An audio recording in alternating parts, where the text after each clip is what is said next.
So, Prime Minister Narendra Modi has met Bill Gates in the national capital. Pictures that have been put out essentially of the Prime Minister meeting Bill Gates. हमने वो opportunity miss की, लेकिन भारत ने उसको इस्तेमाल किया अपने लिए और अपनी इकोनॉमी को उन्होंने टर्न अराउंड किया। अब बिल गेट्स, हमारे यहाँ बच्चा पैदा होता है तो आई भी बोलता है, AI भी बोलता है। वहाँ पे आईटी इंडस्ट्री ग्रो कर रही है और सबसे जो मेन चीज मुझे वहाँ पे समझ आती है ना कि वहाँ पे पॉलिटिकल स्टेबिलिटी है। इंडिया की बात करें, वहाँ पे अभी बिल गेट ने विजिट पे हैं। एक तो ये लोग हैं कभी इंडियन कल्चर का पीछा ही नहीं छोड़ते, ये देखो हैं। तो वहां पे बहुत बड़े नारे लगे हैं इनके खिलाफ, चोर चोर चोर वाले नारे हैं। उनको इतनी खुशी है, वो कहते हैं हमको साइकिल चलाना नहीं आता था, आज हम पायलट बन गए, हम ड्रोन चला रहे हैं। पाकिस्तान को तो सारे दबा दबू लेते हैं, पाकिस्तान भी जवाब दे लेता है। वेस्टर्न सिविलाइजेशन को पुरानी आते हैं, इनकी बीड़ी आते हैं पुरानी के समझना कि we are better than everybody. वाह वाह वाह वाह वाह वाह कि भारत की इनको 8.4% ग्रोथ भी इनकी आंखों में इनको हजम नहीं होगी। नमस्कार दोस्तों, आज हम बात करते हैं हमारे देश के प्रधानमंत्री की। तो इनके बारे में किसी से कुछ बताने की जरूरत नहीं है, लोग इन्हें इनके काम से जानते हैं। जी हाँ, हम बात कर रहे हैं प्रधानमंत्री नरेंद्र मोदी जी के बारे में, क्योंकि हमेशा अपने कार्य से सुर्खियों में बने रहते हैं और देश के विकास के लिए हर क्षेत्र में हर तरफ जाने माने रहस्य मिलते रहते हैं, चाहे बड़े से बड़े देश के प्रधानमंत्री हो, राष्ट्रपति हो या बिजनेसमैन। आए दिन उन्होंने मुलाकात मिस्टर बिल गेट्स से किया, जो कि माइक्रोसॉफ्ट के CEO हैं, जहाँ इन्होंने इनसे मिलकर आर्टिफिशियल इंटेलिजेंस, महिलाएं, नेतृत्व में बाल विकास, कृषि, स्वास्थ्य और जलवायु अनुकूलन, इन सभी मुद्दों पर बात की। वहीं बिल गेट्स ने एक्स पर एक पोस्ट पर कहा कि नरेंद्र मोदी से मिलना हमेशा प्रेरणादायक होता है और उन्होंने कहा कि हमने जनता की भलाई के लिए AI, DPI, महिला नेतृत्व, बाल विकास, कृषि, स्वास्थ्य और इन सभी मुद्दों पर बात किया। इस बैठक में प्रधानमंत्री नरेंद्र मोदी ने अद्भुत कहा है। वही हम आपको बता दें कि बिल गेट्स दुनिया के 7वें सबसे अमीर व्यक्ति हैं और इनके नेटवर्थ 10.61 लाख करोड़ रुपए है। ऐसे में तो आप समझ ही गए हैं बिल गेट्स से साथ मोदी जी की ये मुलाकात कितना फायदेमंद हो सकता है। और वहीं बिल गेट्स भी हमारे देश को और जनता को दिल से सम्मान देते हैं। वहीं इस विषय पर आपकी अपनी क्या राय है, अपनी प्रतिक्रिया कमेंट में जरूर बताएं। जय हिंद, जय भारत। दोस्तों, भारत की जो एंटरटेनमेंट इंडस्ट्री है वो तकरीबन 28 बिलियन डॉलर की मीडिया एंड एंटरटेनमेंट सेक्टर है, जिसमें बहुत सारे ग्रुप्स हैं, जिसमें जी एंटरटेनमेंट है, नेटफ्लिक्स है, जापान सोनी है और इससे पहले जो डिज्नी जो है वो भी मौजूद था। लेकिन हुआ ये है कि जो मुकेश अंबानी साहब की जो रिलायंस इंडस्ट्रीज़ है वो डिज्नी के जो कंट्रोल है वो लेगी। और ये चीज़ बताती है कि एक तो पहले हम इस पर बात कर चुके हैं कि इंडिया का जो प्राइवेट सेक्टर है इतना स्ट्रॉन्ग है कि वो हर चीज़ में वो मौजूद है। और अब ये जो वॉल्ट डिज्नी कंपनी है, इसने ये जॉइंट वेंचर शुरू किया है इंडिया का बिगेस्ट ये कंपनी रिलायंस इंडस्ट्रीज़ के साथ। ताड़ साहब, एक साल में ये दूसरी दफ़ा है कि इंडिया ने अमेरिकी डिप्लोमेट को समन किया है। इससे पहले आपको याद होगा कि जब ये सिख इशू हुआ था, सिखों के हवाले से जो इशू हुआ था, तब समन किया था जब सैन फ्रांसिस्को में जब हमले हुए थे।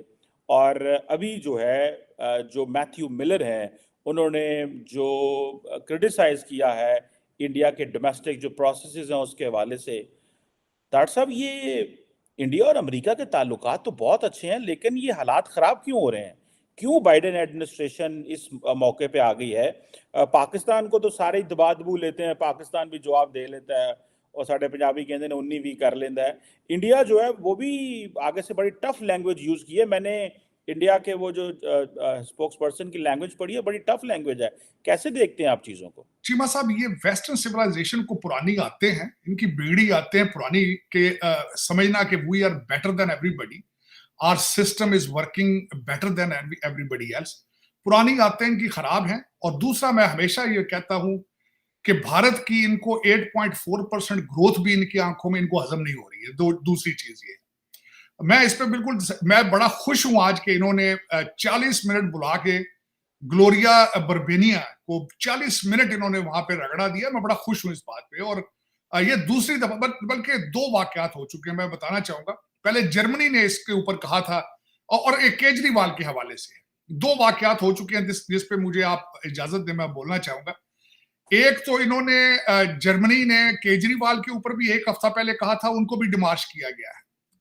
उन्होंने कहा था कि हमारी ख्वाहिश है कि जुडिशल सिस्टम वहां काम करे, हम वी आर वाचिंग इट और सारा कुछ। भाई how dare you tell that. और केजरी साहब के पास बेहतरीन वकील है, उनको हासिल है, जुडिशियल प्रोसेस अपना टाइम ले रहा है, और अगर वो करप्शन में इन्वॉल्व है, this is their internal matter, who you are to begin with to poke things. बल्कि खुद मैं समझता हूं कि उन्होंने उनके ऊपर खुद जर्मनी के ऊपर एलिगेशन है कि राइट विंग पार्टी को बैन करने के चक्कर में फिर रहे हैं। और उसके बाद आज फिर जिस तरह अमेरिका बहादुर समझता है कि we are superior than everybody, we are the only democratic country और ट्रू डेमोक्रेसी और फ्रीडम और पता नहीं क्या क्या, मेरा मकसद है गिनने को कर जाते हैं अपने हालात। मैं इस कंट्री में बैठा हूं 35 साल से, मैं पॉलिटिकल साइंस का स्टूडेंट हूं। ना यहाँ जमहूरियत है, ना फ्रीडम है, ना प्रेस है, यहाँ पे कुछ भी नहीं है। मुझसे पूछे, मैं किताब लिख देता हूँ इस चीज पे। और चीमा साहब, मैं बड़ा खुश हूं कि इनको स्टेटमेंट देनी। इन्होंने आज से हफ्ता पहले वो जो मैथ्यू मिलर और ये व्हाइट हाउस की ब्रीफिंग होती है ना, इसमें कोई जवाब नहीं देते वो, बिल्कुल। मैं बड़ा ऑब्जर्व करता हूं इनको, हर चीज पॉलिटिकल करेक्टनेस के हवाले से जवाब देना, ये और वो। किरबी साहब एक टोपी ड्रामा है, इधर से उधर सब से। लेकिन उन्होंने इनके सिटीजन एक्ट के ऊपर पहले पिछले हफ्ते उन्होंने इतराज किया था, जिसको इंटरनली ही किसी तरीके से जवाब दिया, फिर then he went to the back foot. अब इन्होंने केजरीवाल के हवाले से फिर किया है, जिसपे मैं बहुत खुश हूं कि इन्होंने भारत की इंटरनल अफेयर मिनिस्ट्री ने इसको बुला के 40 मिनट उसको जवाब दिया है। और खासकर जो मेरी इंफॉर्मेशन के हिसाब से 3 आगे से उन्होंने जवाब देने में 3 पॉइंट रखे गए कि आपके अंदर, मुल्क के अंदर अबॉर्शन के हालात क्या है। दूसरा कहा गया है कि बच्चे बॉर्डर पे लाके आपने केजेस में रखे हैं। और तीसरा, डोनाल्ड ट्रंप साहब के साथ आप क्या कर रहे हैं। अपने खुद देखो ना, जमहूरियत तुम्हारे अंदर किस तरह काम कर रही है। तुम्हारी पहले अनइलेक्टेड रूलिंग एलीट ने पहले डोनाल्ड ट्रंप को तो बैलेट से दूर रखने की कोशिश की है। अब आपकी वही अनइलेक्टेड रूलिंग एलीट जो है, वो फाइनेंशियली उसको बैंकरप्ट करना चाहती है, डीमोरलाइज करना चाहती है, कि ताकि इलेक्शन लड़ सके। आज मैं इसके ऊपर आपको और भी 2 चीजें बताना चाहूंगा। ओबामा साहब इस वक्त कंट्री को चला रहे हैं, बड़े परेशान हैं आजकल, वो बहुत परेशान हैं। आपने नोट नहीं किया, जाके वो इंग्लैंड में भी बड़े काफी लीडरों को मिल रहे हैं, एतमाद में ले रहे हैं, और पता नहीं रोने रो रहे हैं कि डोनाल्ड ट्रंप आ जाएगा तो ये तुम्हें भी छोड़ देगा, हमें भी छोड़ देगा, ये कर देगा। ये आज फॉक्स चैनल के ऊपर न्यूज थी। एक हफ्ते में 2 दफा बाबा जी को मिले हैं वो बाइडेन साहब।